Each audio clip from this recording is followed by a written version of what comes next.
Un saludo para todos los que nos acompañan hoy en nuestro programa ¿Qué dice la Biblia? Estamos en la serie Intimidad con Dios y hoy hablaremos sobre la oración. La oración que nos conecta en esa intimidad con Dios, y es la oración en la que Dios nos revela nuestro propósito de vida y nuestra visión de vida terrenal y eterna. Así que fíjense qué hermoso que la oración es esa clave que nos va a conectar con el Padre. Y cuando nosotros investigamos sobre el significado bíblico de la palabra oración, significa direccionarnos, apuntar, dirigir. Es cuando toda nuestra atención, nuestra voluntad, nuestra inteligencia, emociones, voluntad, todo lo que nos caracteriza, lo que nos forma, nosotros decidimos dirigirlo hacia Dios, apuntarlo hacia Él. Y ahí nos conectamos con Dios. Y esa fue realmente la intención de Dios y fue su plan con nosotros desde el principio. Porque si vemos la historia de Adán y Eva, Dios los creó para tener intimidad con ellos, pero además les dio propósito de vida. Ellos le pusieron nombre a todos los animales y Dios les dijo que gobernaran con su sabiduría la tierra que Él les entregaba, que cultivaran, que comieran de ella, que se multiplicaran. Ahí Dios les estaba mostrando la visión del gran futuro que tenía para ellos. Pero perdieron esa intimidad y se alejaron de Dios y sabemos las consecuencias de todo eso. Pero qué hermoso que Dios no nos dejó sin esperanza. Y entonces Jesús vino como nuestro modelo de restauración en esa intimidad con Dios. Porque miren qué hermoso cuando Jesús, como ejemplo nuestro de intimidad con Dios, nos dice en Marcos 1, del 14 al 15, después que Juan había sido encarcelado, Jesús vino a Galilea proclamando el Evangelio de Dios y diciendo: el tiempo se ha cumplido y el reino de Dios se ha acercado, arrepentíos y creed en el Evangelio.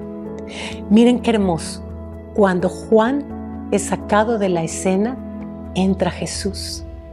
Y tenían tan claro que Juan había preparado el camino para Jesús. Y Jesús nos dice que había venido para proclamar el Evangelio de Dios, para traer el reino de Dios a la tierra.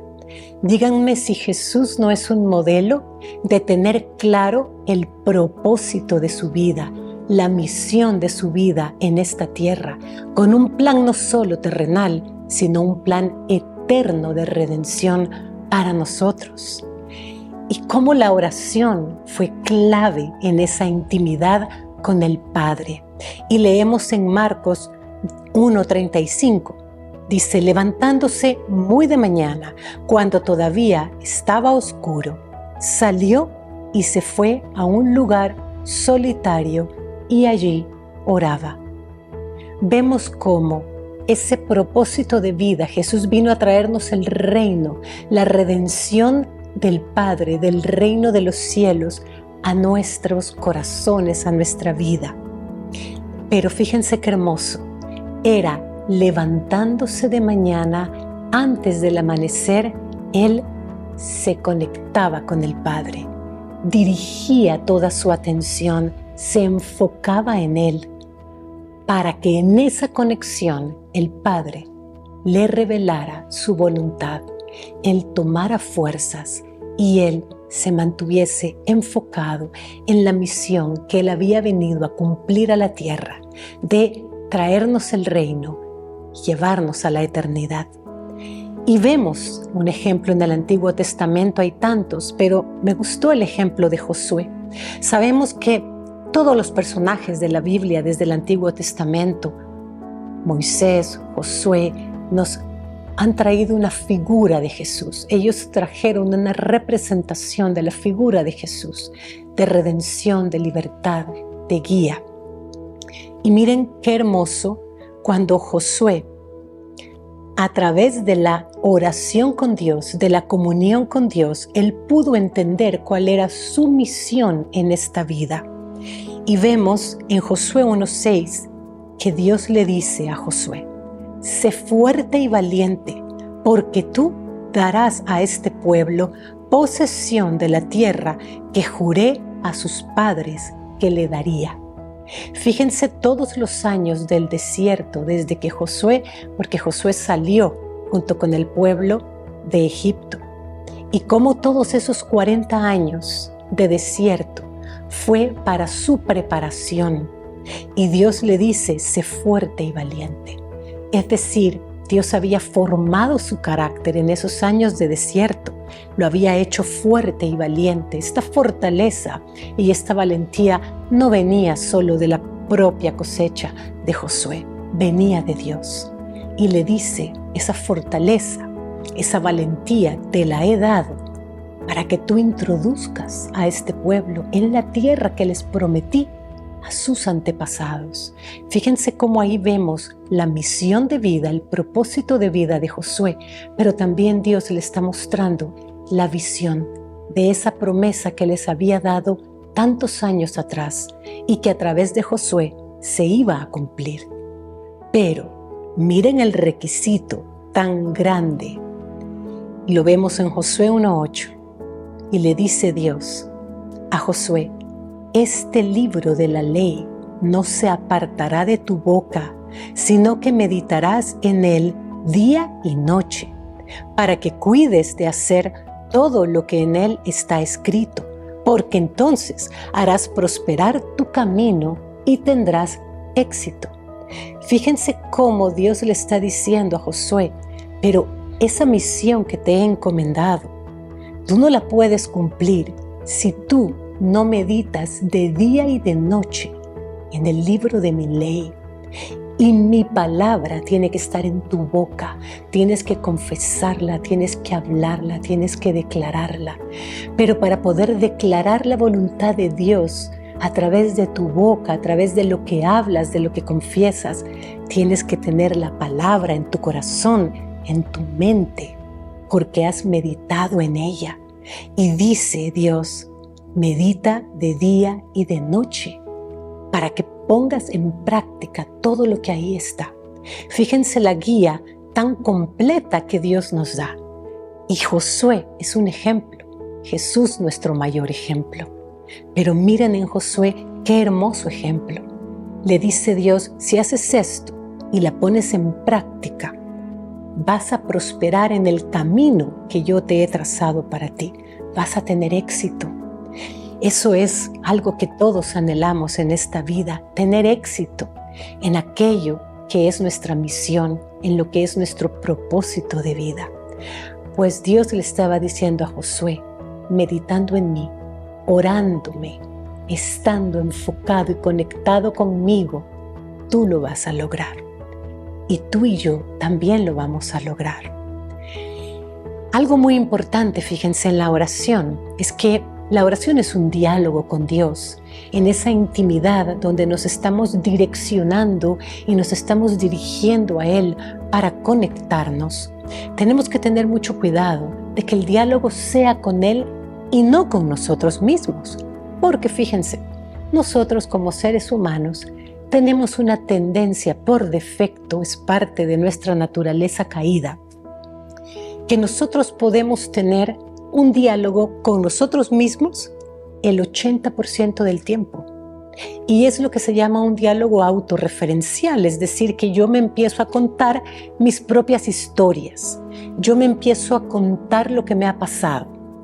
Y ahí corremos el riesgo de entrar en la queja, en el lamento, en la autoconmiseración, en la tristeza, en el temor.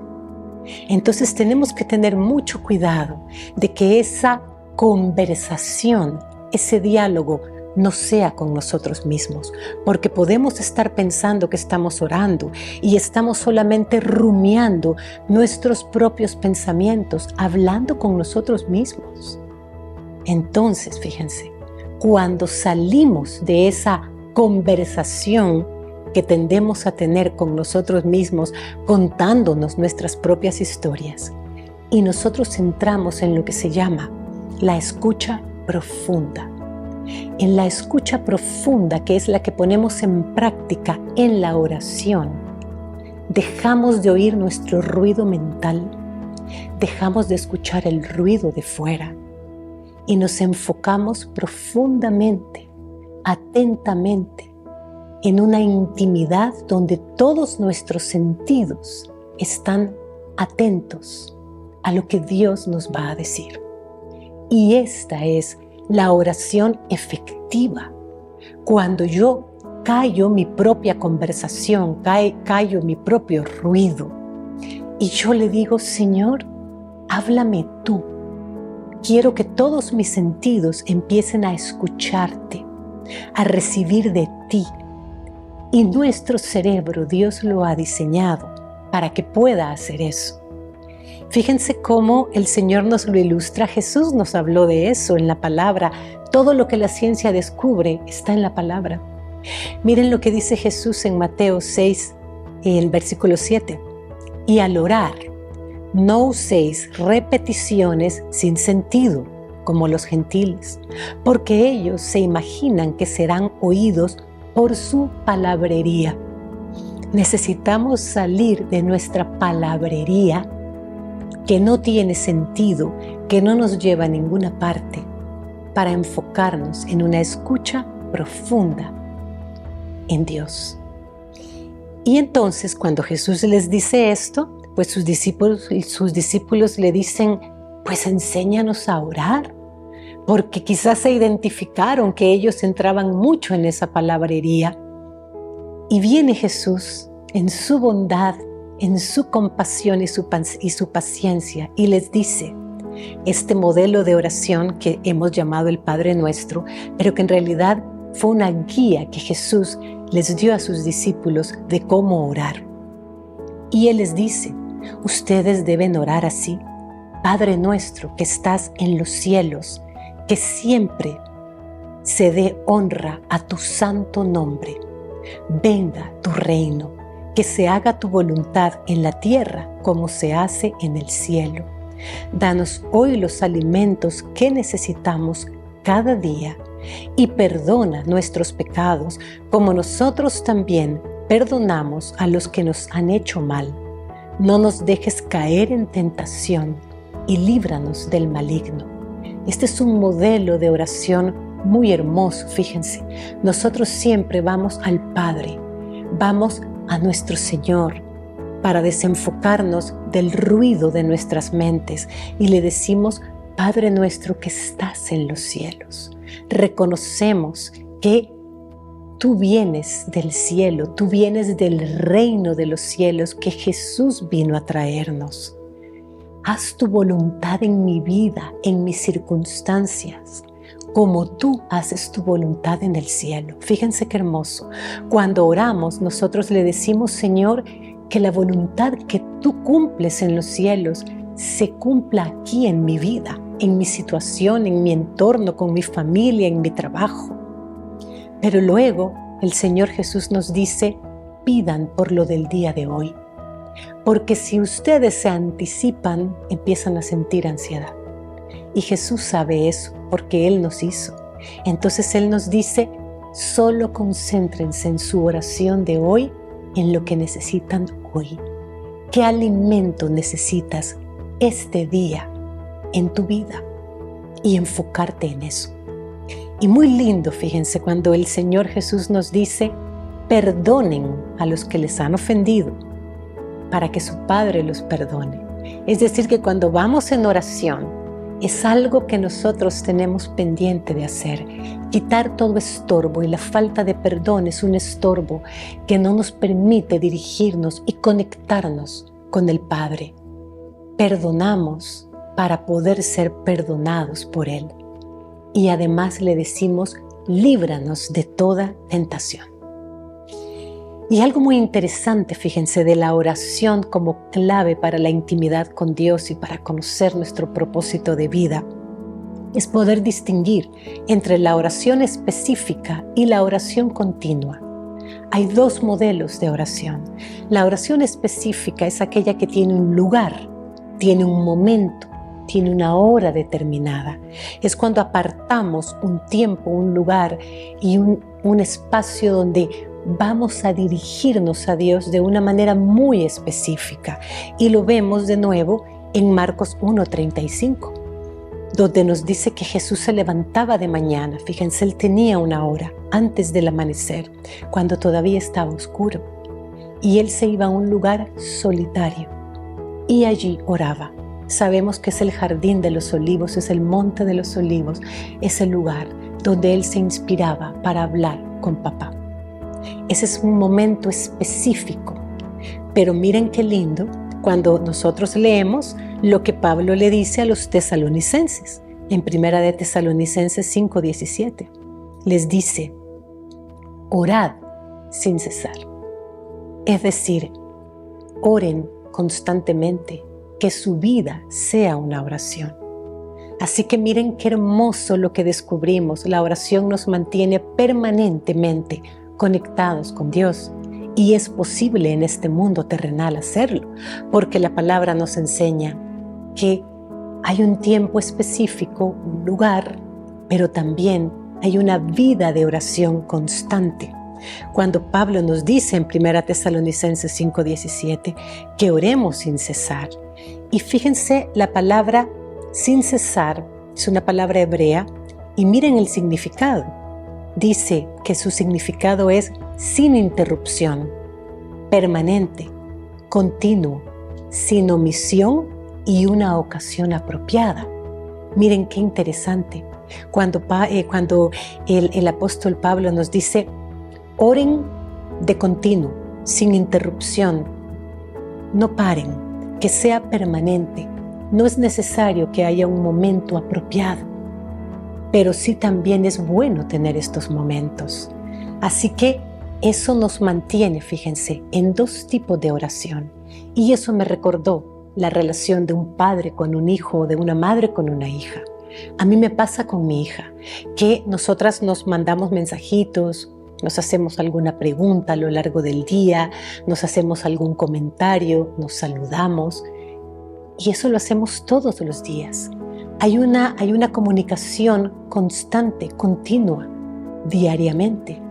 Pero hay un día de la semana donde nos vemos para comer, para compartir específicamente en un lugar y a una hora. Y ahí la conversación es más profunda, es diferente, es más específica. Abordamos temas con más detenimiento. Y esto, mis amigos, si nosotros lo hacemos con nuestros hijos, ¿cuánto más nuestro Padre con nosotros? Por eso es que hay una oración que tiene un tiempo específico, pero también es estar conectados de manera permanente.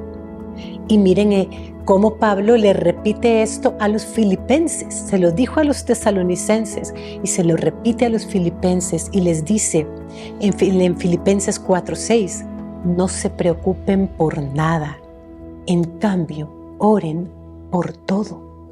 Díganle a Dios lo que necesitan y denle gracias por todo lo que Él ha hecho. Y entonces su paz, que sobrepasa todo entendimiento, va a guardar sus mentes y va a guardar sus corazones. Pero fíjense qué hermoso esto. Oren por todo. Es decir, cuando nosotros aprendemos a direccionarnos, podemos estar en este mundo, en nuestras tareas y actividades, pero en nuestro espíritu aprendemos a direccionarnos y a conectarnos con Dios y a orar por todo, a contarle todo, a pedirle dirección para todo en nuestra vida, porque somos seres tripartitos, acordémonos de esto. La oración nos enseña tan claramente que nosotros somos cuerpo, alma y espíritu, porque fíjense, vamos a ver cómo cuando nosotros practicamos la intimidad con Dios a través de la oración y se convierte en parte de nuestra vida, el Espíritu de Dios nos va revelando cada vez más realidades, misterios, verdades del reino para vivirlas aquí en la tierra y para prepararnos para la eternidad. Vemos en Judas 1:20 que Judas nos dice: pero ustedes, queridos amigos, deben edificarse unos a otros en su más santísima fe. Orar en el poder del Espíritu Santo. Cuando nosotros oramos en el Espíritu de Dios nos da poder para orar, para interceder por nosotros, por otros, para pasar a veces por pruebas y situaciones que sin ese poder en nuestra humanidad no sería posible. En la oración recibimos esa capacidad. Y miren cómo el Espíritu intercede, escudriña, investiga e intercede por nosotros. Eso es lo poderoso de orar en el Espíritu. Y lo vemos en Romanos 8:27. Dice: y aquel que escudriña los corazones sabe cuál es el sentir del Espíritu, porque Él intercede por los santos conforme a la voluntad de Dios. Y ahí es donde nosotros no debemos de desanimarnos y dejar que el Espíritu de Dios interceda por nosotros. Cuando le decimos: Señor, no sé qué hacer con esto, no entiendo, no puedo comprenderlo en mi mente humana, pero en tu Espíritu tú me vas a revelar, tú me vas a mostrar, tu Espíritu me va a examinar y me va a mostrar. Porque el Espíritu de Dios empezará a interceder por nosotros en nuestro espíritu, y esa intercesión pasa a nuestra alma. Y algo, fíjense, muy hermoso es cómo la oración nos puede mantener firmes en los tiempos de dificultad y que no abandonemos la voluntad de Dios para nuestros propósitos de vida, para la misión de vida, para la que Dios nos tiene en esta tierra. Y esto le pasó a Eliseo con su ayudante Giesi. Y lo vemos en 2 de Reyes 6:17. Sucedió que Dios le revelaba a Eliseo los planes del rey de Asiria. Entonces Eliseo le revelaba al rey de Israel cuáles eran los planes del rey de Asiria, y se preparaban, y entonces no podían ser atacados. Pero el rey de Asiria se dio cuenta, supo que era un profeta, que era Eliseo, que era al que Dios le revelaba los planes que él tenía contra Israel. Y miren lo que sucede. El rey de Asiria entonces empieza a perseguir a Eliseo. Debido a esto, debido a esta misión de vida que él tenía de ser profeta para el pueblo de Israel. Y leemos: Eliseo entonces oró, se direccionó y se conectó con el Padre. Y dijo: oh Señor, te ruego que abras los ojos de Giesi, de su criado, para que vea. Y el Señor abrió los ojos de Giesi y miró. Y he aquí que el monte estaba lleno de caballos y carros de fuego alrededor de Eliseo. Pudieron ver, Eliseo ya lo había visto en su espíritu, pero gracias a su oración, Giesi abrió los ojos y pudo ver que sí, el rey de Asiria viene a perseguirnos, pero mira, Dios nos tiene rodeados por sus ejércitos, por sus ángeles, por sus carros de fuego. Y así fue. Otra cosa muy importante de la oración es que el pecado no te aleje de la oración. No te alejes de Dios porque tu vida esté en algo que sabes que a Dios no le gusta. Cuando sabes que tienes algún lío en tu vida y no sabes cómo salir de ahí, y a veces lo primero que hacemos es dejar de orar. Mi amigo y mi amiga, todo lo contrario. Cuando tú estés en apuros, cuando tu vida esté mal, no te desconectes de la oración, porque mira lo que dice en Hebreos 4, del 15 al 16 de Jesús. Porque no tenemos un sumo sacerdote que no pueda compadecerse de nuestras flaquezas, sino uno que ha sido tentado en todo, como nosotros, pero sin pecado.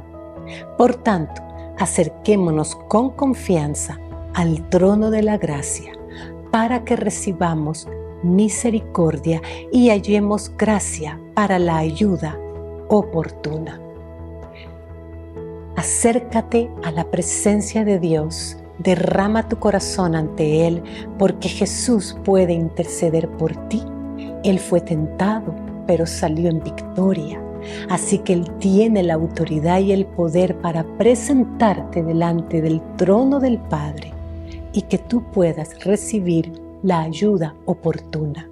Así que en tus momentos de dificultad es cuando más tienes que buscar. No escuches la voz que te dice que te alejes porque no eres digno. Tú puedes llegar a buscar el oportuno socorro a través de Jesús. Así que fíjense cómo la oración nos mantiene todo nuestro ser dirigido, direccionado, atento para conectarnos con nuestro Padre, con nuestro Señor Jesucristo, nuestro Salvador y su Espíritu Santo que nos guía. Y finalmente, quiero compartirte cómo hay algunos datos de estudios que se han hecho de cómo la ciencia confirma el poder de la oración, de conectarnos con Dios, que nos lo dice la Biblia. Fíjense en investigaciones que se han hecho de cómo se ha descubierto que las personas que oran de 4 veces en semana en adelante, 4 días o más, el efecto que eso tiene aumenta nuestra fe al 200%, nuestro servicio a Dios en un 230%, pero también se reducen los sentimientos de soledad, de depresión, de ansiedad, se reduce el alcoholismo, se reduce el estancamiento espiritual. Cuando tú tienes una vida de oración, tú avanzas espiritualmente y está comprobado en estudios científicos. También fíjense qué hermoso. Las personas que oran, sus lóbulos frontales se activan de tal manera que es como si estuviéramos resolviendo un problema de matemáticas muy difícil. Pero además se libera la dopamina, que es este neurotransmisor de la felicidad, de la motivación y el que te impulsa a la acción. Cuando nosotros oramos, fíjate qué hermoso. Además, se ha visto en estudio de neuroimagen que cuando oramos no solamente sucede esto que te acabo de compartir, sino que el lóbulo parietal se aquieta. Entonces dejamos de percibir lo que sucede a nuestro alrededor. Dejamos de ser conscientes del espacio y del tiempo. Por eso es que cuando tú entras a orar, se te va el tiempo. No te das cuenta. Los distractores externos dejan de tener importancia, porque en nuestro cerebro está sucediendo eso. Así que fíjate qué hermoso es. Tú te vuelves más inteligente, más atento. Tu memoria mejora, tus emociones se equilibran. Dejas de percibir las distracciones del exterior y tu cerebro se vuelve más feliz, más motivado y más dispuestos a hacer. Y todo esto es lo que Dios le dijo a Josué, para que tengas éxito y prosperes y te vaya bien. Así que está comprobado científicamente que cuando nosotros entramos en esa intimidad, en esa conexión, nosotros somos direccionados para ser más eficientes y más eficaces en el llamado de vida que Dios nos ha dado, en nuestro propósito de vida. Así que la oración cumple propósitos muy poderosos, terrenales, y nos guía a nuestra eternidad con Dios. Así que te animo a orar. Verás que te hace una persona más feliz, más satisfecha. Está demostrado científicamente. Que el Señor te bendiga, porque la ciencia confirma la Biblia. Y te veo en una próxima ocasión.